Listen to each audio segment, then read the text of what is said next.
Der Präsident. Guten Morgen, meine Damen und Herren. Die Sitzung ist eröffnet. Good morning, ladies and gentlemen. The sitting is open. Wir kommen zum ersten Punkt der Tagesordnung. Das sind die Erklärungen des Rates und der Kommission zur Vorbereitung der Tagung des Europäischen Rates vom 20. und 21. März. Ich erteile das Wort zunächst im Namen des Rates Herrn Kourkoulas.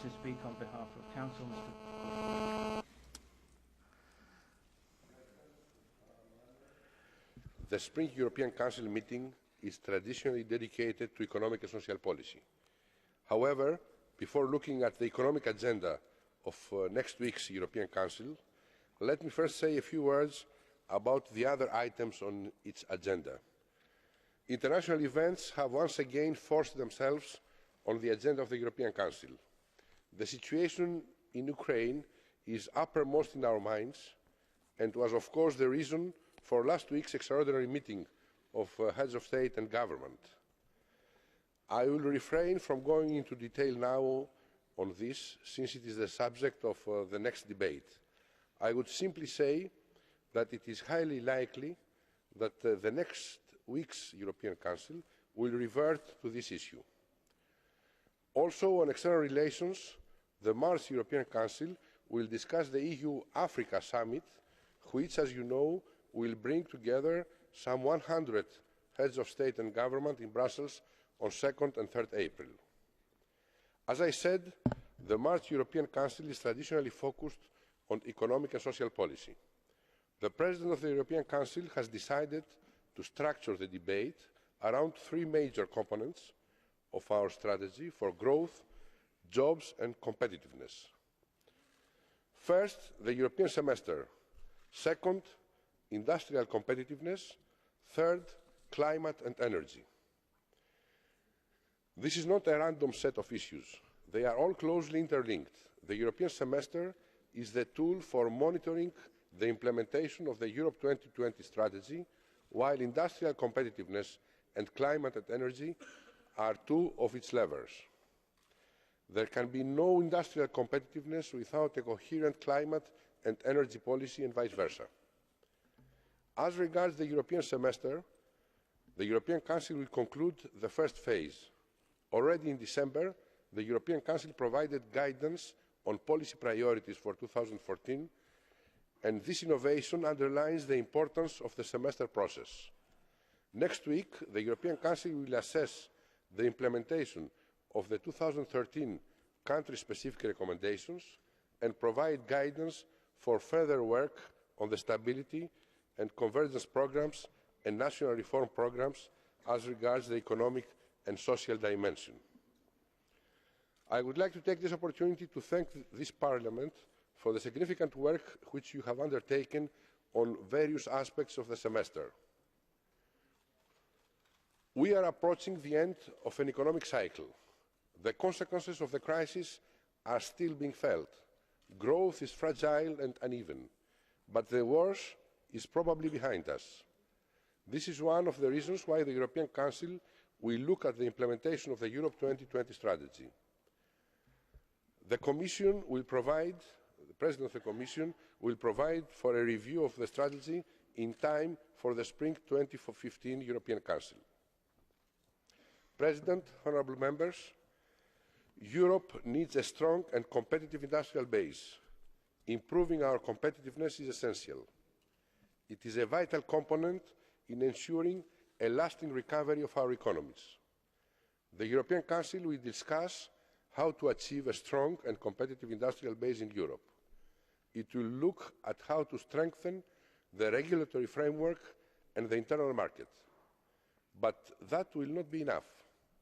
Leaders will therefore be looking to support the mainstreaming of competitiveness across all policy areas and to conduct a systematic competitiveness proofing to make sure that we deliver on implementation.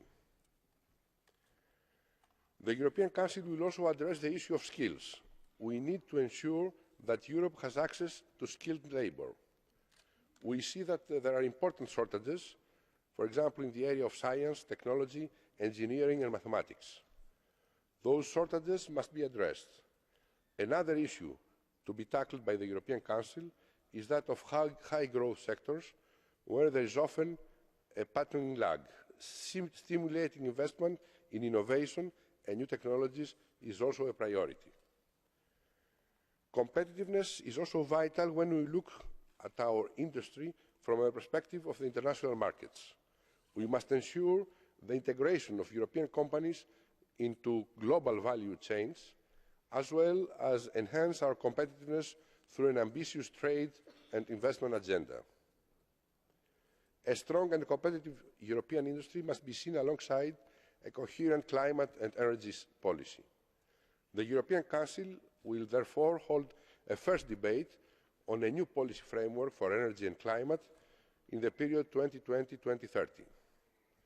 The European Council is expected to call for early agreement, taking into account the timeline agreed in Warsaw and the international events to come, in particular the COP21 in Paris next year, on an ambitious EU position on emission reductions up to 2030. This, of course, is an area which will need to be developed further in the near future. The European Council will also take stock of progress made since its last May meeting on energy. The completion of the internal energy market by 2014 and developing interconnections so as to end the exclusion of some member states from European gas and electricity networks by 2015 remain a priority. I do not need to highlight the importance of this issue in the light of recent events in Ukraine. The European Council will identify areas where further work is needed to reach these objectives. It will also look at how to tackle the issue of high energy costs. President, honourable members, we expect this European Council meeting to be an economic one as usual. But as always, additional topics will need to be addressed. The European Council will address all these issues alongside questions of how to achieve growth, create jobs and improve our competitiveness. As has been shown many times here in the debates in this Parliament, our economic and social policy is our strength. It gives us greater weight on the international scene and enables us to play a leading role globally. Thank you very much. Vielen Dank, Herr Kourkoulas. Im Namen der Kommission hat jetzt das Wort Herr Präsident Barroso. Now, Mr. President Barroso, on behalf of the Commission. Mr. President, Mr. Minister, President of the Council, honourable members. It goes without saying that today the eyes of Europe and the world are set on the crisis in Ukraine. I'm sure the European Council will also devote a great part of its work to this big issue. But since we are going to discuss this issue later this morning, I will now concentrate on the other main elements on the agenda of the European Council. I expect the European Council to take stock of the progress that has been achieved so far in the response to the economic crisis and focus on the policy decisions needed to consolidate the recovery. We need to keep up the pace of structural reform and to reinforce our specific actions regarding the issue of unemployment. The European Council, that will be also the last before the European elections, will be a very important moment to maintain the momentum. It will conclude the first phase of the European semester and debate the next steps to take in our reform agenda. The Commission has already presented its assessment of the economic context and the state of play of macroeconomic reforms in countries under additional scrutiny. Only 2 weeks ago, we had a debate in this plenary, which led to the adoption of a resolution of this Parliament on where it sees the priorities in the European semester. I was glad to note that there was a large degree of convergence